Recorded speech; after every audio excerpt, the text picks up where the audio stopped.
What's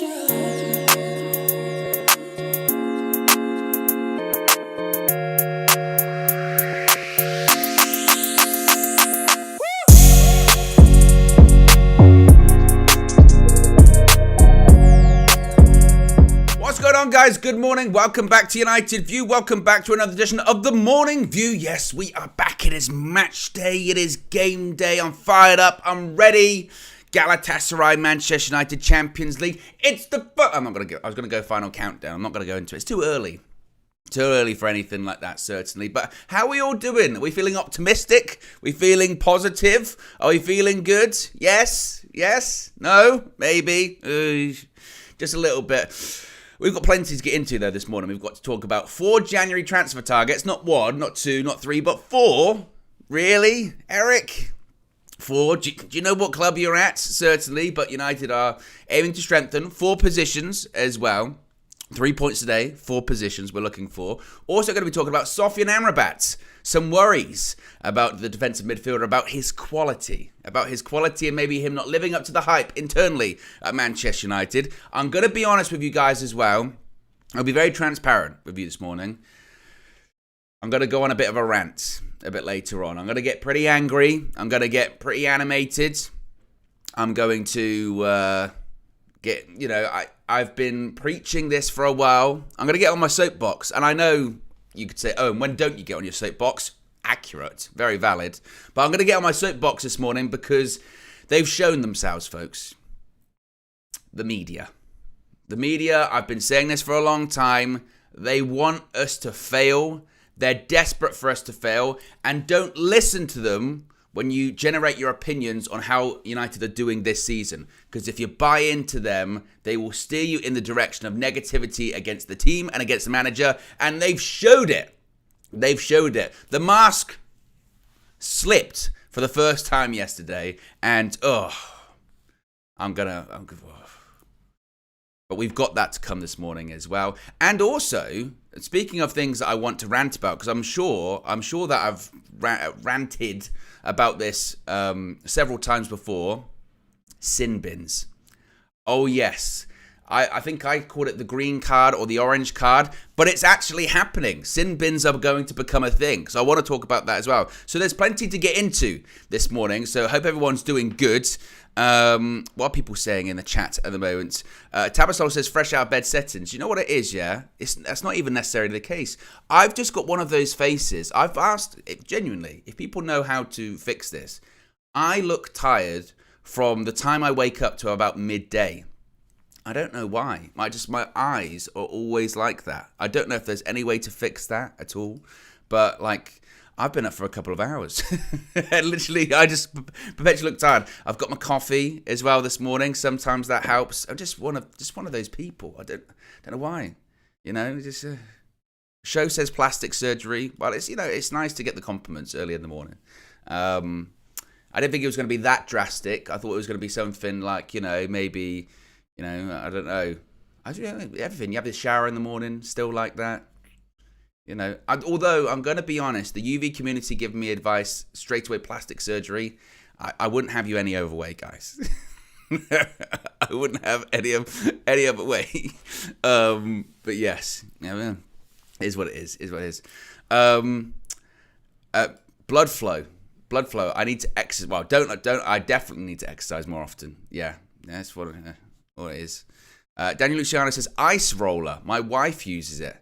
I've never heard of that. What is it? Is that a thing? I don't know. Oh.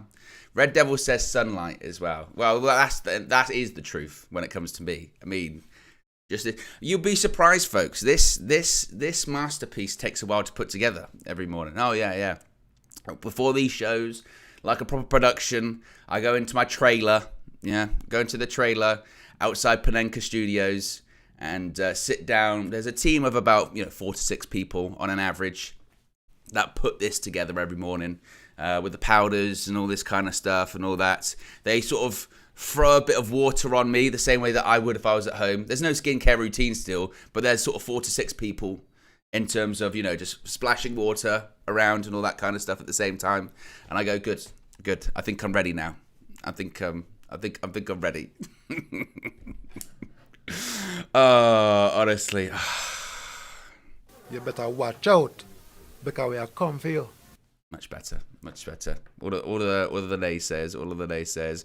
But yes, we are going to talk about transfers this morning. And it feels a bit weird to talk about transfers, honestly, still for me at this point, because I'm really of the mindset that we're probably not going to be getting that many signings in January. But still, reportedly, targets. We've got some targets. And according to Jacob Steinberg from The Guardian, he has said that Manchester United are aiming to strengthen in 4 positions in January. Now, just interestingly, I'd like to know what 4 positions you think United should improve in, or should aim to improve in, rather. But according to The Guardian, they're saying right centre-back, defensive midfield, central midfield, striker. All in one window. We're lucky when we do that in the summer. Like, that's a summer window. For 4 in January. Realistically, we'll probably get 1. Maybe.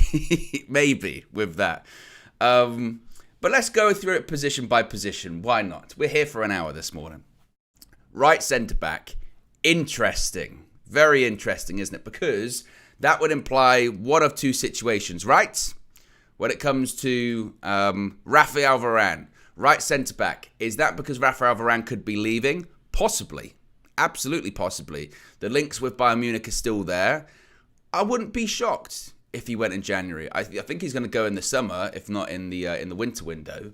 And if that is the case, and this is realistically what I think United's window looks like anyway in January, is that we might have room for a loan signing without moving anyone on. We've been linked to sort of like Timo Werner, and it's got to be that quality of player. Not that he's terrible, but doesn't really score goals, but you need strength in depth.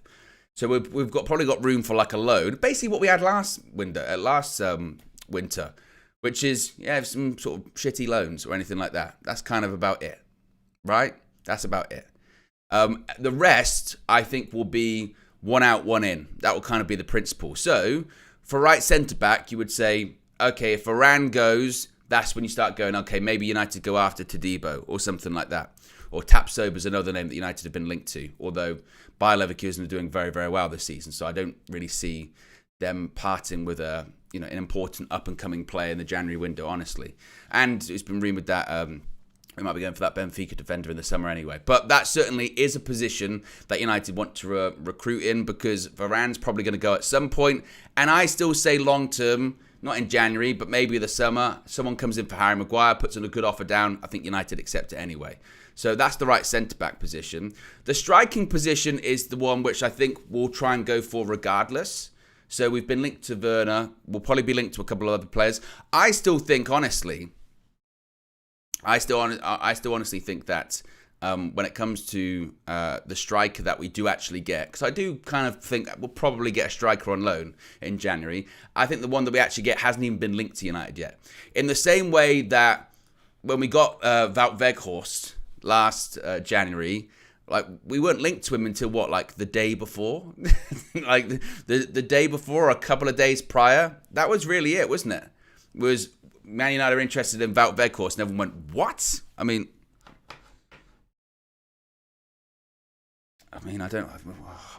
I've got too many sounds at this point. I literally have I've got too many. We've been linked to Wout Weghorst. What? There you go. We've been linked to Wout Weghorst, and it was like, what? And then it was just happening. It was. We're getting Wout Weghorst, and then we have to do the weird Man United fan thing where we start to kind of justify it. Kind of be like, well, the pressing statistics are pretty good. When he was in the Premier League with Burnley, there was some good pressing. We started going into the situation of defensive striker. He's a defensive striker, old Wout. And I know we'll beat a dead horse, Weghorst, with this one, but I still say I'm not going to criticise him too much, because he came in and he did the best that he could do. He shouldn't have been at United. Really had no business being at United.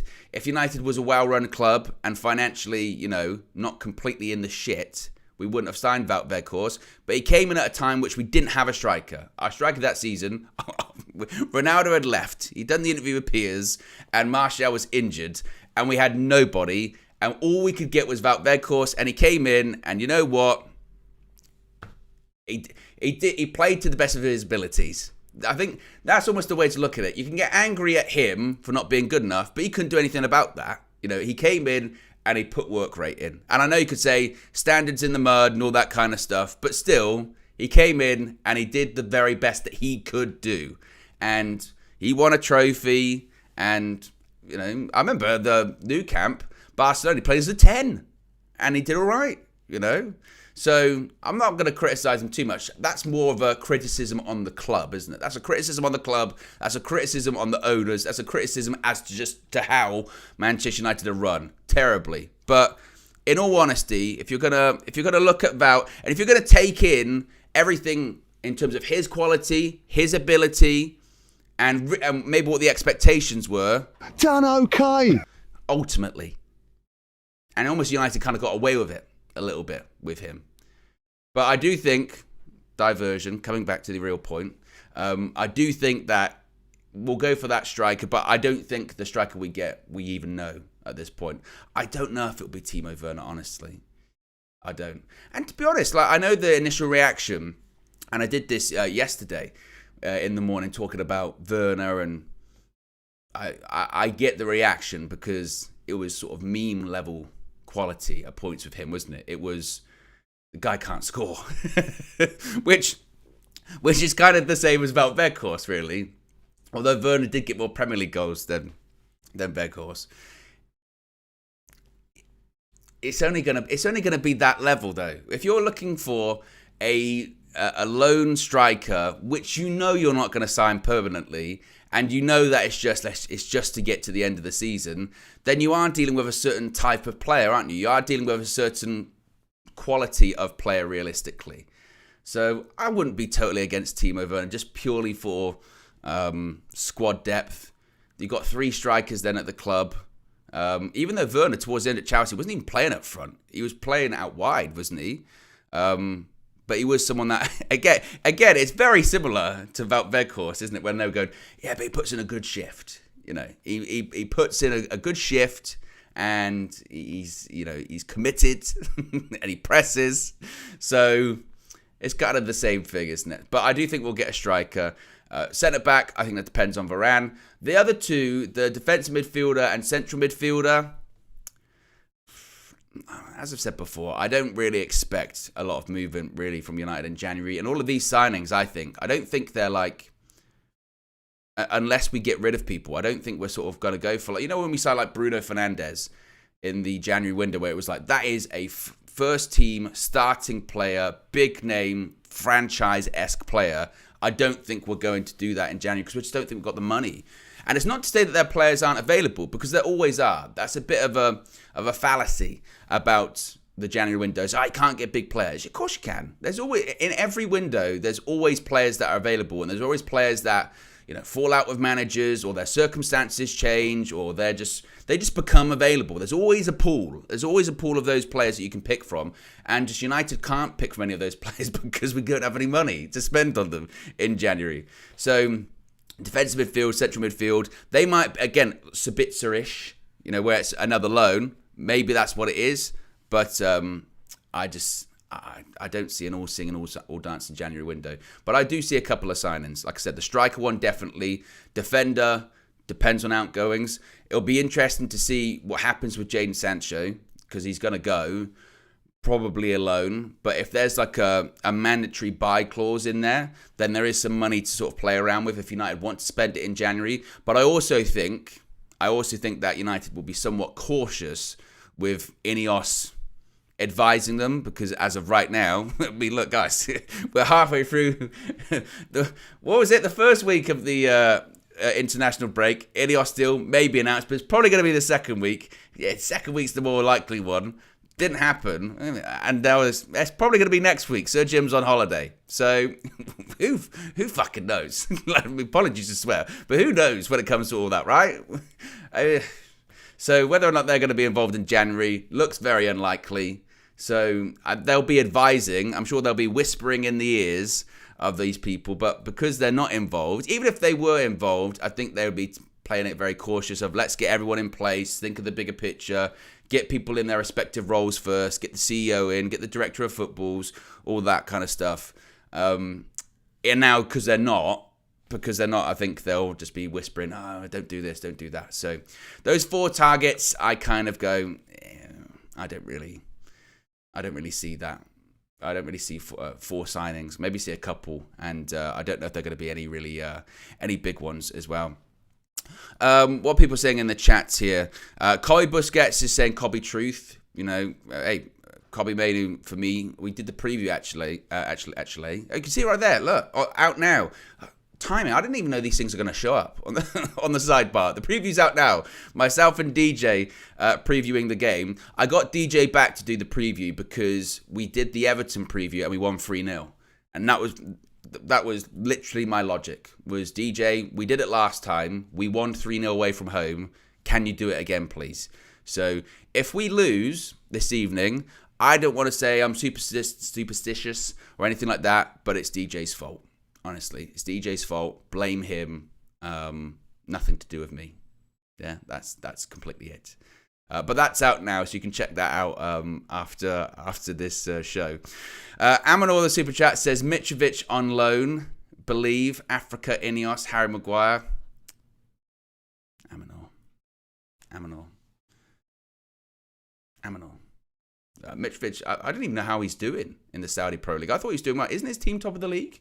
Isn't he in the Neymar team? Even though Neymar got injured. So I think he's probably doing okay, isn't he, Mitrovic? Even though Mitrovic, I mean, the last time he was at Old Trafford, did he get sent off? Last time he was at Old Trafford? Or no, last time because he came back for that final home game, didn't he? I think. And then he missed the penalty. That was it. Yeah, there you go. And as Rich says, lol, Owen and DJ for previews for the rest of the season we're going unbeaten. We're just going to see. That's all I'm saying. We're just going to see. And if we do win tonight, honestly, we know what the preview is going to be at the weekend. Let's put it that way. If we win tonight 3-0 again, I don't even care what content plans are, right? Scrapped. I will put my foot down inside UVHQ and go, no, it's me and DJ. We're doing the previews. That's it. No problem. So fingers crossed. You start latching on to anything. The channel believes in Judge when it comes to flex. So if we win, that's what it is. Okay? That's done. No problem. Anyway, let's move on. Oh, and also, actually, that's what I was going to say. How many signings do you think we'll get, by the way, in January? I'm going to go with 2. I'm going to go the same as it was last year. I'm going to go 2, and they're both going to be loans. And I think it's going to be a midfielder and a striker. Again, midfielder and a striker, I'm going to go with a 2. No permanent signings. But I think Sancho will go, and I don't think Varane goes either. There was a picture, wasn't there, yesterday of Varane and Ten Hag shaking hands in training. Which, the reaction to that was odd because, and I suppose I understand it, because people were saying, see, they haven't fallen out. And to be honest, my sort of initial reaction was, well, I never thought they did, because Varane has come on as a substitute. I think the whole Varane thing, as I've said before, is just massively overblown. I think it is very simply as, is Varane happy? Well, no, because he was not playing and he got injured and then he hasn't really come back into the side on a permanent basis, and he's Rafael Varane, so of course he's not going to be happy about that. But it's not as if he's not on speaking terms with the manager or anything like that. And people are looking for signs. Oh, when he came on and Ten Hag and they didn't really make eye contact and okay. I think people just looked way too much into that. It's always a drama. And we're going to circle back to that with the media, but there's always a drama with United. And they said, oh, so he shook his hand. So there's no issues. Well, I could shake someone's hand and there's still going to be maybe some disagreements. Again, that's life. Everything's not black and white when it comes to all this kind of stuff, right? It's either they're completely not on speaking terms, exiled like Sancho, or they're lovey-dovey, hugs and kisses and all that kind of stuff, and it's fine. It's like, well, it's probably in between all of that. He's not happy, and he's probably thinking, yeah, if an offer came in, I'd probably leave. But while I'm here, professional. when I get on the training pitch, shake the manager's hand. The manager tells me his decision. I don't have to like it, and I'm like, I don't agree with it, but it's the manager, so I respect it. I shake his hand. As long as I'm here, no problem. But that's just kind of my thought on it. A couple of people when it comes to how many signings. Mangua says 3. Jedi Pyro says 0. Show says 0. Rich says, I reckon 2. Definitely a replacement for Sancho and a midfielder coverage. Reese says a loan limit is 3. Captain Caveman says 3. JJ says Todibo signing. Arrayas says it's going to be a big window. 4 in and 3 out. I don't know about that. That would be for United levels whilst they're working out acquisitions and stuff like that. I don't know. Simon says 2 poor to average signings. Mativala with a super chat says, we should not make signings without a director of football, I think. Well, this is why I say I think United will be cautious. Because I think there will be, even if the Ineos thing isn't even confirmed by that point, and as I said, who knows, I still do think that there'll be sort of, I said, whispering in the ear, if you will, saying, don't do that, maybe do this one, okay, we'll greenlight this one, this is one we would do, sort of thing, because you're right, it's a very awkward period, isn't it? Because a director of football might come in and say, if I was here, I wouldn't have done that, or I wouldn't have really pushed for that signing. So if there are these sort of pre-agreements that people are kind of sort of suggesting, then maybe they might sort of be unofficially guiding where United go, perhaps, but we'll have to wait and see with that. We've got nearly 800 people watching, only 110 likes. So if you haven't already clicked the like button, be sure to subscribe as well, bottom right-hand corner. You know what to do. Speaking of signings, let's talk about Sofyan Amrabat very quickly here, because according to the same article from Jacob Steinberg from The Guardian, concerns over Sofyan Amrabat's indifferent start at Manchester United has prompted the club to consider a move for a defensive midfielder in January. Basically saying that the player we signed in the summer to help boost our options in the midfield, they don't think it's working out. So they're already looking for, I guess, more reinforcements in the middle. Now, Sofyan Amrabat, and get your takes in, because I want to get some of your thoughts about Sofyan Amrabat up on the screen here. I'll give mine. I think indifferent is the best way to put it. Indifferent. Because, and the Amrabat story is so bizarre, really, when you think about it. So here is a player that we were linked to all window. All window we were linked to this guy. And I suppose very quickly it became apparent with all of these other signings, the overinflated signings that we were making, one of which, like Mason Mount, has played a couple of games. He's been injured twice as well. The recruitment is so bad at United. So we're linked to him all window. Turns out can't afford him. Not that he'd even be that expensive. I think they were the price quoted was like in the 20s. I think like maybe 22, 25. I'm not even sure what the agreed price is. I think it is like in 20s, something like that. But we can't afford him because, again, FFP and the cash balance at United is just completely dead. So we have to get to the end of the window. The guy has to go on strike, and then we have to get him on a loan as well on the final day of the window. When he comes in, it turns out actually also he's injured. So there's a delay. So he doesn't have any preseason at all with his club that he was at previously. He doesn't have any preseason with Manchester United. He comes in and he's injured. And then when he comes in initially, he has to play at left back. Why does he have to play at left back? Because all of the signings we have, three players rather, we got three left backs. They're all injured. So he has to play at left back. He does literally, if we're going to describe maybe his first left back appearance, it was done okay. And then after that it became very apparent, actually, screw that. We cannot play him at left back. We're going to have to put like Lindelof or someone else there. Or we're going to have to put Dallo there when he's back. And we're just going to have to put Lindelof at right back. And then eventually goes into midfield. And, in midfield, done okay. Now that people are sort of coming back, you are seeing his limitations in midfield. And his limitations really are sort of mobility and sort of quality on the ball. I think statistically he makes forward passes, which is a positive. But in terms of quality, in terms of can we do better and should we be aspiring for better, I think that's the question, is it, with United and Amrabat? He's literally done okay. He's okay, but I thought the biggest indicator, and we'll see how the season goes, but I thought the biggest indicator, maybe his quality or his limitations, was that when he replaced Kobbie Mainoo against Everton at Goodison Park, the difference was noticeable. Now, you could say the difference was notable because they're different players, Owen. And you can't expect Amrabat to be Kobbie Mainoo because they've got completely different qualities. And I think that is fair.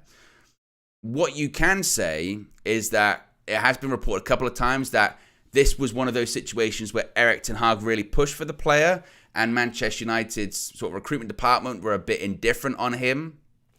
So because of that, maybe you have to be a bit careful with the reporting, because where are these sort of concerns coming from? Are they coming from people that didn't want him in the first place, or are they coming from just people that did want him and they thought actually it hasn't kind of worked out? That's something to consider too.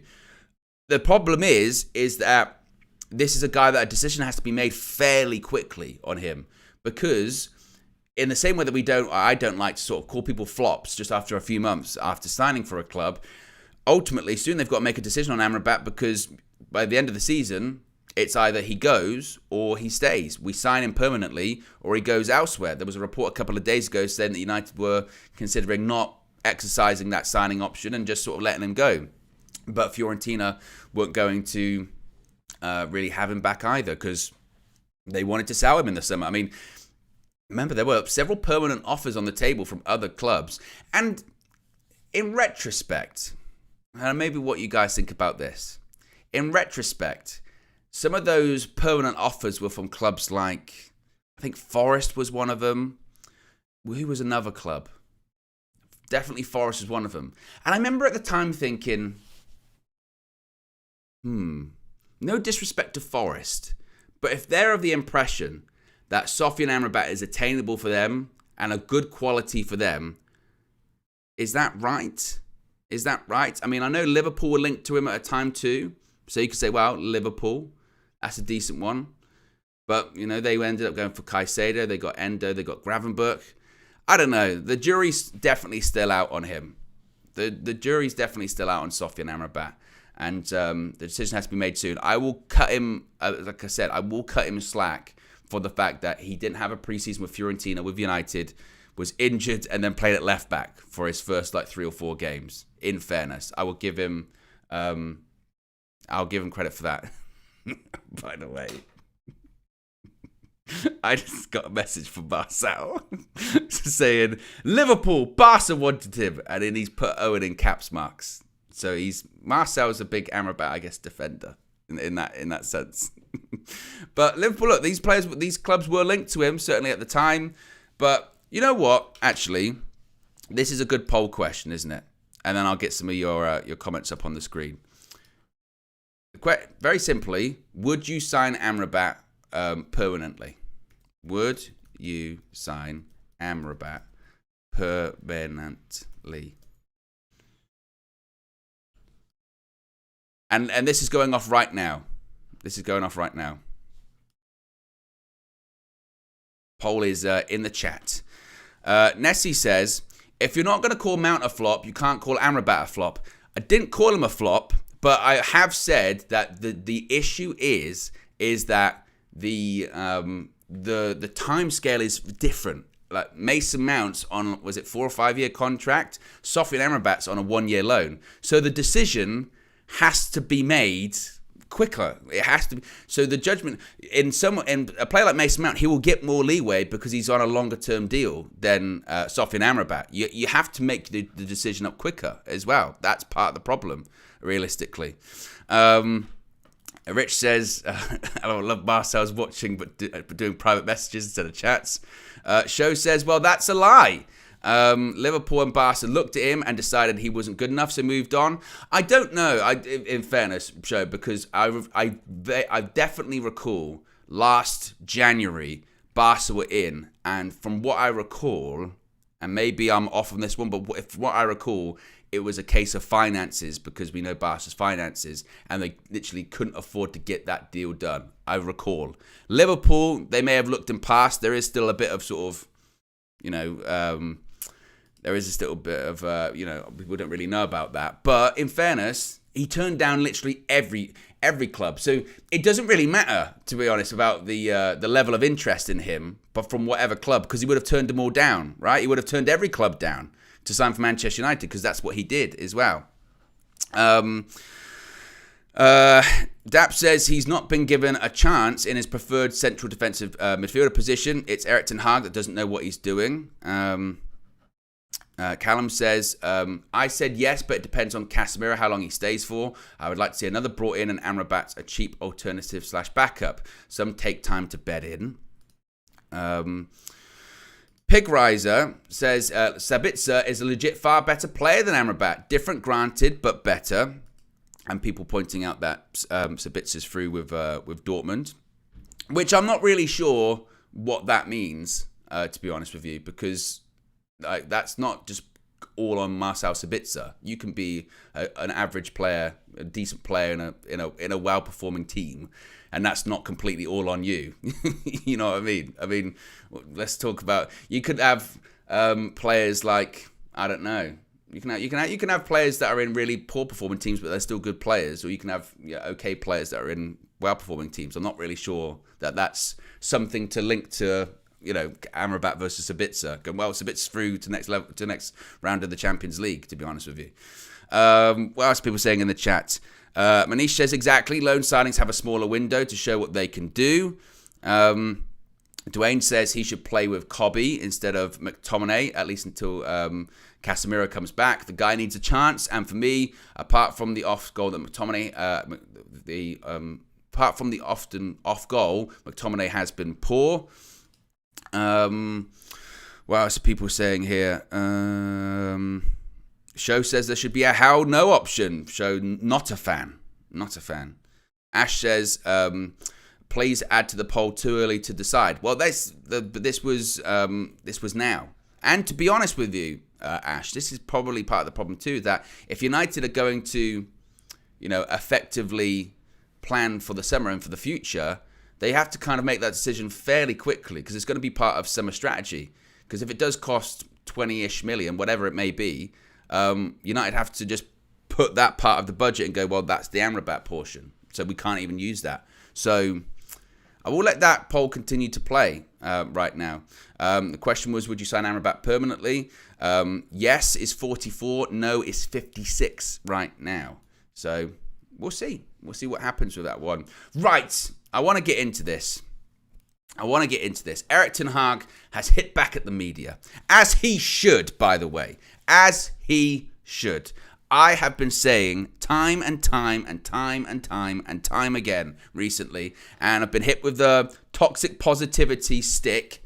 No, when you've been toxic positive, you're looking for conspiracies, all that kind of stuff. And I've been saying that I understand we haven't played very well this season. I understand performances haven't been great this season. But if you listened to the media, if you listened to some of the analysis, if you listened to the pundits, you would think that Manchester United are the worst team in the league, not winning any football matches. Any team can beat us. We can't beat anyone. Our manager's a fraud. All of our players are frauds. Just in general, we are frauds. We are rubbish. We are rubbish. We are rubbish. We are rubbish. That's all you get. Constant negativity. And I said, I get it.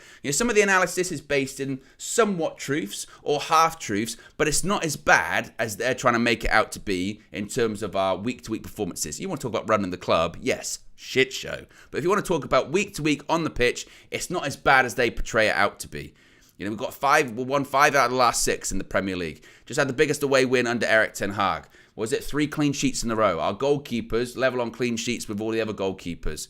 And people saying, the goal difference. But we scored 3 goals at the weekend, right? So that's, I get that it's not been great, and the bad records have been very bad records this season. Don't get me wrong. But I've been saying that it's not actually that bad. And listen to this, because I pulled the sound clip. Let's see what happens with copyright. But let's see what happens with this, because you've got to hear it. Because when I saw this clip last night on social media, no joke, I had to watch it like 10 times, because I thought to myself, there's no way this is real. It's just got to be like AI, because that's the day and age we live in, folks, where you're looking at AI stuff, and you see clips and you go, I can't believe they said that. And then you work out they didn't say it. AI. You know, it's crazy. Deep fake stuff is mad, right? So I was looking at that going, there's no way they said that to him. There's no way they said that. And they did.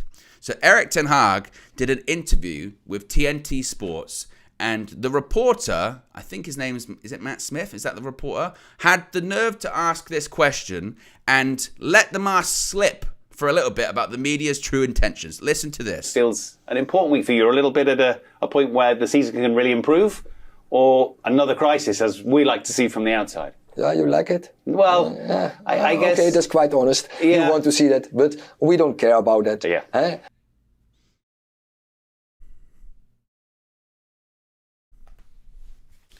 Bullshit. What a load of bullshit. And I'm glad Erik ten Hag put him in his place. Go, you like it? You like it? We're very honest. You like it. We don't care. Did you hear him squirming? Well, you know, you like it? Another crisis, as we like to see from the outside. How on earth?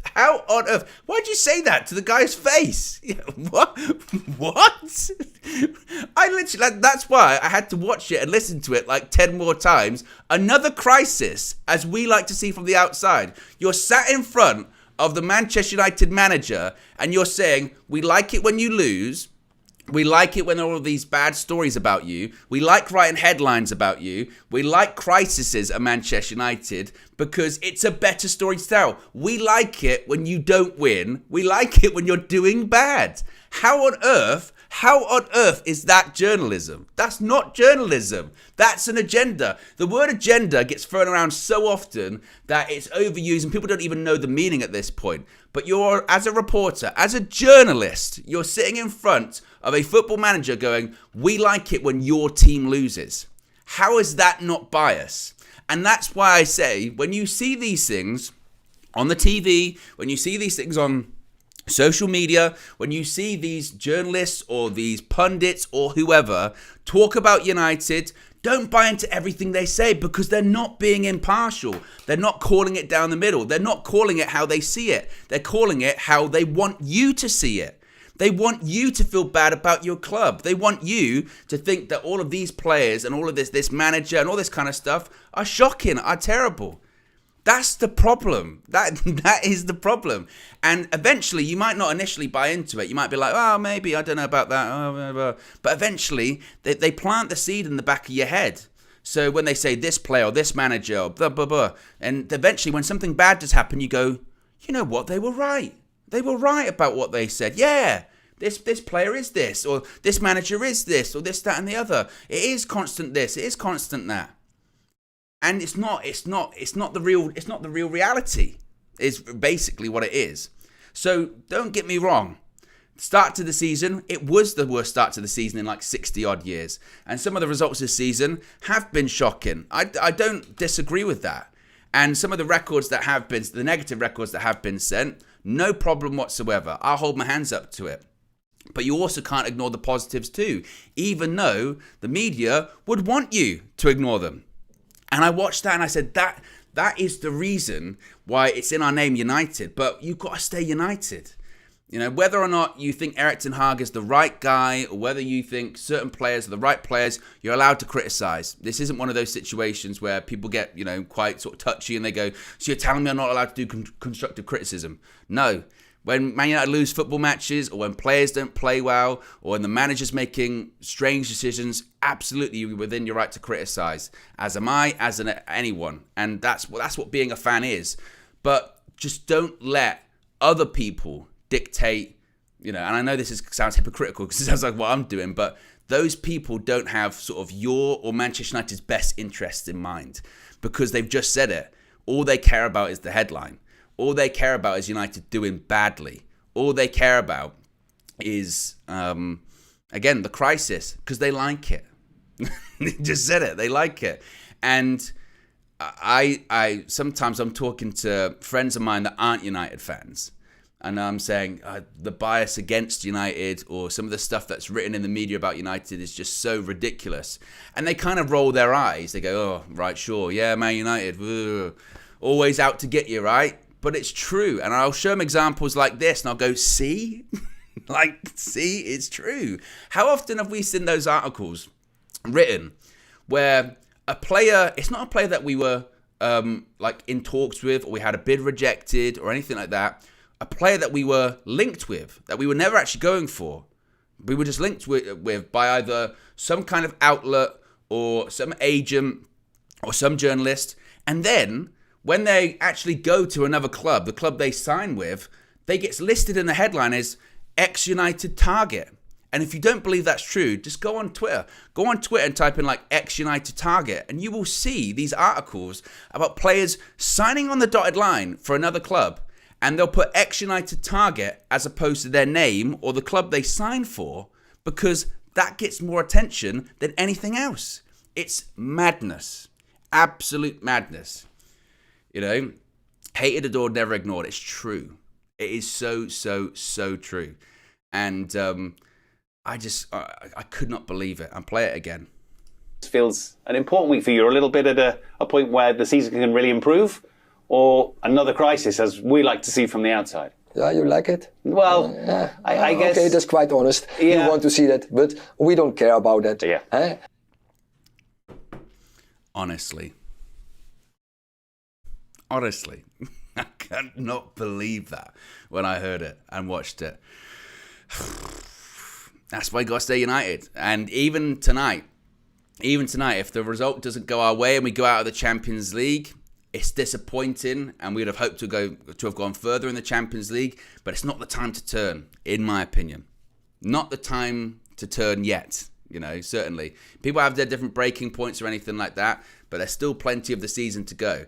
And if we do lose tonight, or we do draw and we go out of the Champions League, again, as the guy just said, another crisis, which they like to see from the outside. That's what it'll be turned into. And United will, and that's what it kind of feels like at the moment, doesn't it? Do you know how crazy it is in the Premier League, certainly, to have 5 wins out of your last 6 and still be 1 game away or 1 loss away from a crisis? It's nuts. And it'll be the same tonight. If you don't get the result tonight, crisis. United crash out of Europe and all this kind of stuff. And got to stay united. Got to stay united, and still plenty of the season to go. And I'll credit to Ten Hag, because I think he handled that very, very well. With him going, oh, you like it? It's quite honest. Basically, he's no fool. He knows. You know, he's no fool. He knows. He's been on the job now for 18 months. And think of the things he's had to deal with in the last 18 months. Plenty of other managers would probably walked or just completely melted down at this point with some of the things that he's had to deal with. But he knows. Of course he knows. You know, oh, you like it? Yeah, well, it's quite honest. Basically saying the others will say that's not true, but we know the truth here. And you might want to see it, but we don't care. And I just was staggered. Absolutely staggered. So next time any of your friends or whatever, or even United fans, and they're like, no, you know, you don't do this whole, you know, pity party, or the media's against us, all that kind of stuff. Play that clip. Kristen says, Ten Hag should play that clip before the game. He should. Absolutely he should. Man like Theo says, Owen, we can't get caught up in the results. We've been shit all season. This can't go on. We need to start playing well. I don't disagree that it's not sustainable to be playing the way we're playing. Don't get me wrong. And I've said that myself. But at the same time, I do think you have to be pragmatic and realize that, you know, to build up momentum, it's got to start from somewhere. And I do think sometimes we have this kind of unrealistic expectation that a side that's not playing well, not putting in good performances, is just going to snap into life in the next game. And it's going to be, suddenly we win 5-0 or 6-0 and suddenly we're great. It's not going to happen like that. It is going to build up over time. Our best run of performances last season were built up upon scrappy wins. You know, heading into the World Cup and just coming out of it, winning games sort of 1-0, 2-0, 2-1, not playing particularly well, built up to the point that by sort of February, we were playing well and playing more consistently, and, you know, played and beat Barcelona at home and won the Carabao Cup. That was based upon, again, scrappy performances and scrappy results, you know. And ultimately, as Ten Hag said, he's not a fool. He said it in these press conferences. Yeah, the performances aren't there we want it to be, but you still got to win the games. You still got to get through the games. And that's where United are kind of at the moment. We're getting through games. And I agree with you that when we play the bigger sides, like when we played City, you get outplayed. And you're going, well, when we play this bigger team, well, what's it going to look like? If we went to Liverpool away today, I'd be worried. But there are games before then that you've got to keep building up the momentum. You have to. You have to keep trying to build up the momentum. And if that's by sort of scrappy performances, that is what it is. But in a couple of weeks' time, are people going to look back at the Everton game and go, for the first half, blah, blah, blah. And they'll just remember we won 3-0. That's the important thing. And no one thought that was going to happen at the weekend. And I know it could have been a very different result, but it wasn't. And in the players' minds, they'll think, well, actually, yeah. These the results have to mean something. I know they don't tell the whole picture because sometimes the result can lie, but they do have to mean something, particularly when it comes to the players' mindset and mentality of, well, last game we won 3-0 away from home. Actually, our last few away performances, we've actually won our last few away games. It's got to start somewhere. It does. And to be honest, it's a crazy season in the Premier League too. I spoke about the start that we had, worst start in 60 years. We're like 6 points off top. Like that's nuts. And for all of the talk about how great Spurs are this season under Ange Postecoglou, we're 2 points behind them. And they only play once a week. They've got no European football.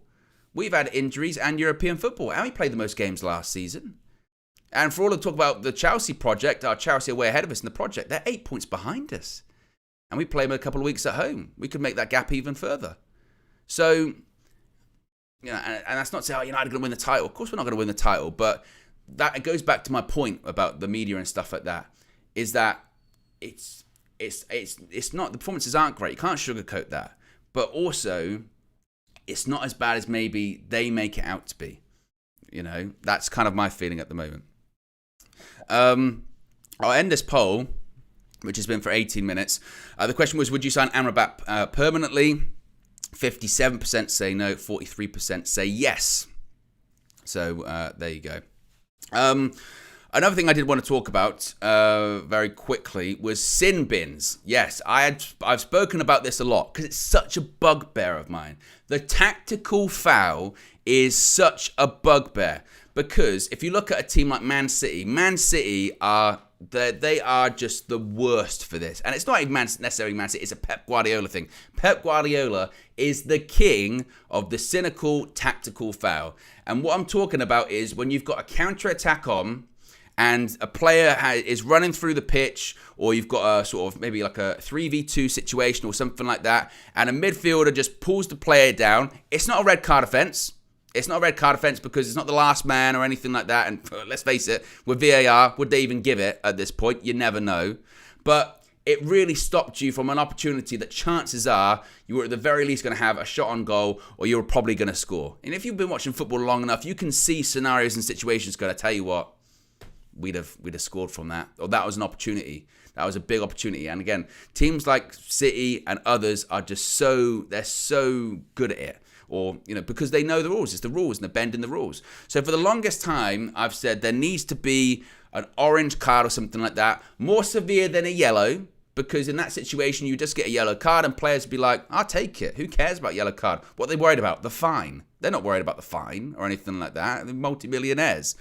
So it's got no worry to them. Obviously, if you pick up 5 yellow cards or at certain points 10 yellow cards, you can get suspended for a couple of games, but most of the times they're pretty tactical with that. They know what they're on. Unless they're on a booking earlier on, they'll do it. But they don't really care. They don't particularly care all that much. But now things are changing. Things are changing because it was reported yesterday that sin bins are set to be introduced into professional football after the IFAB agreed in principle to testing the rugby-style measure in elite competitions such as the Premier League, potentially as early as next season. The measure would equate to an orange card and see offences deemed worthy of greater punishment than a booking, but not quite meet the threshold of a sending off clamped down on.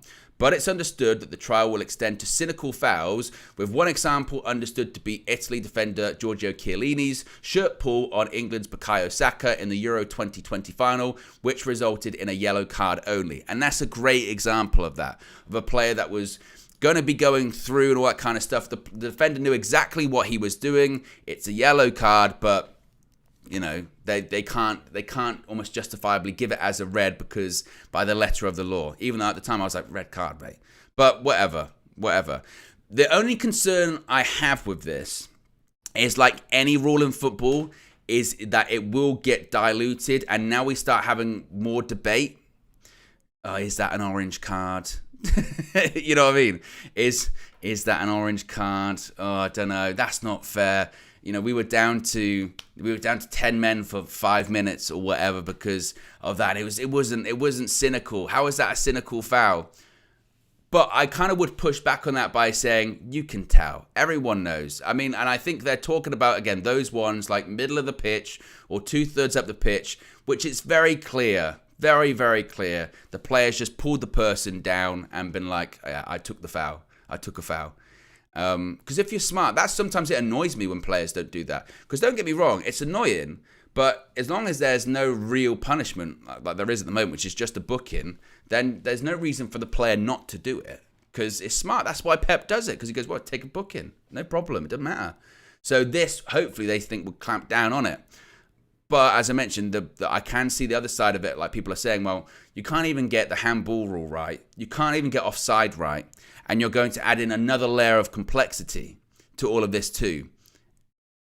How are you going to get that right? And are orange cards going to be subject to VAR in the same way that red cards are? Because remember, yellow cards aren't. Yellow cards aren't subject to a VAR interference. You don't get a booking and they go, right, let's take it to VAR. Unless it's a red card offence and they want to upgrade it. But that's about it. So I like the idea in principle. Like with any rule in football, I worry about implementation, honestly. But I do like the idea in principle because I do think tactical fouls are a big problem, particularly so a lot of the time actually in games, like against teams like City when they tend to dominate and you've got to play on the counter attack, and then when you do, because it's almost unfair, you've got like a team like City that's dominating the ball, dominating the play, they've got possession, and then you do win it back, go on the counter, and they pull you down, they get a booking, and then they get the ball back very quickly. You go, well, you're bending the rules, and also you're removing my opportunity to compete in this game. That doesn't seem particularly fair. And there will also, though, be people that will be like, I don't like football when it changes. And I kind of push back on that a little bit because football just fundamentally over time has always changed. You know, the football now is unrecognizable from the first iterations of it. Even rules that I remember having when I was younger don't exist anymore. I mean, it's smaller, but I remember even like the kickoff rule was different. The kickoff rule was different. I remember when you had to kick off a game and the ball had to go forward into the other half. It's not a thing anymore. Just go backwards. I remember sometimes kickoffs had to be restarted. Ball didn't go forward, mate. You know? But football changes.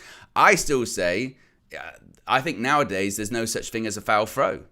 I see it all the time. That's another one of my big bugbears in the Premier League games, or just in elite football. Apparently, nobody can take a throw in. There are so many times where I go, that's a foul throw. When it's literally just like that. And you go, that's a foul throw. And it never gets picked up. Almost maybe because it's embarrassing at an elite level, like in a Champions League game, if you go foul throw, they go, you can't even take a throw in. But they can't. They can't take throw-ins. I remember training when as a kid, they used to teach us throw-ins for ages, to the point when I'd be like, what fucking messing around with throw-ins for? But it's true. And Jedi Pyro mentions there about even the bicycle kicks. Talking about you can change football, we'll always have Rudy and Garnacho bicycle kicks. There have been instances where, you know, bicycle kicks or overhead kicks have actually been chalked off because it's a high foot, right? As well. So the rules do change. Football does evolve. Whether you kind of like it or not, football does change. And I do, like I said, the sin bin thing, I do think the heart is in the right place on this one, because I do think that is something that needs to be stamped out. Like I said, I just worry about the implementation, and does it sort of muddy the waters even more? And again, implementation of these rules. I mean, like Newcastle one, right? That Newcastle handball last night. And I know people will say, well, cry me a river, Newcastle, richest club in the world, this, that, and the other. Cool, I get that. But that's a shocking decision. That is a disgrace. If you've gone away to PSG, 1-0 up and you've battled the whole game, and there were other decisions in the game that maybe were questionable, but that decision, if you just look at that decision last night, how on earth the ball can hit your chest there, go boom, and then into your arm, and then go penalty. And VAR gave it. VAR gave that. And that is when people start looking into the thing when they go, oh, Al Khalifi, he's on the UEFA board, and he's the president of PSG. That is shocking. And that is VAR interfering unnecessarily, because the referee didn't give that. And that was a response someone gave me on social media. They said, the referee gave it, not VAR. Basically saying, well, it's a VAR recommendation. Come on. When you go over to that the monitor on the side of the pitch, everyone knows the score. Everyone knows the story. Everyone knows what's going to happen. The moment they go, whatever, the moment they start going, or you see the commentator go, there's a check here, and they go over, you go, well, they've given it. They've given it. That's it. They've given the penalty. It don't even need to go over to the screen. That whole thing is a facade, them going over to the screen at the side of the pitch. Honestly, they might as well just say it's a penalty and then just go, okay, penalty. There's no point. Literally no point. And I thought, it's just shocking. Absolutely shocking. And pointless. So that is when people will go, well, you're going to introduce these sin bins. How on earth is that going to work? How is that going to work? And SS Drifter will say, I hate Newcastle. They can hold that. They get a lot of decisions their way in the Premier League. To be honest, again, when it comes to all of that, I'm beyond that, honestly. I'm beyond, well, I don't like this team, or it's a rival, so they can hold that, because eventually, well, I say eventually, it has. It's come around to us so many times this season, but it's I've been saying this a long time. It's worrying. The standard of refereeing across all competitions, not just the Premier League, we've seen it with UEFA now, and the implementation of VAR, honestly, is really concerning. And that's why I didn't even laugh when the Liverpool thing happened earlier this year, with the goal that they knew was a goal, and then they ruled it out and they didn't do anything.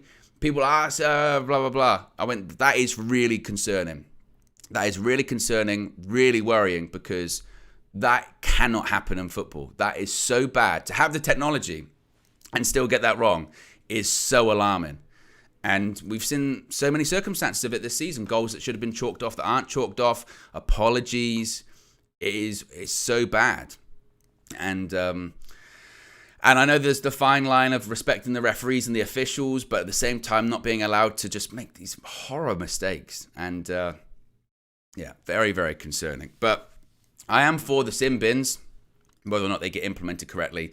Time will only tell. But there you go, guys. That's the show for you this morning. That is the morning view. As I mentioned, what's on tap for the rest of the day? Well, there's a heck of a lot on tap for the rest of the day. Let me tell you. What have we got coming up? Well, we've got, obviously, the match view inside UVHQ. Well, actually, I've got a super chat. Before I even get into that, I've got a super chat. I don't want to forget. I don't want to pull a KG. I've got two. Matafalu says, going out of the Champions League would not be acceptable, though. It's not something to be like happy about, and it's not to be like, oh, we're out of the Champions League, but it's also not something like to be like, see, just get rid of this bloody manager and just go scrap the season. The season is not over if we lose tonight. It's going to be devastating, and it's going to be really frustrating, because this is a group we should be getting out of, and we should have got out of this group, and hopefully we still can get out of it. But we should have, when this group was drawn, it was like we can get out of this group, and we should be getting out of this group. So make no mistake. And if we lose tonight, oh my God, we'd have had 5 games, we'd have lost 4 of them. That's terrible. But it's not the end of the season. There's not the end of the season. There is still a lot to fight for.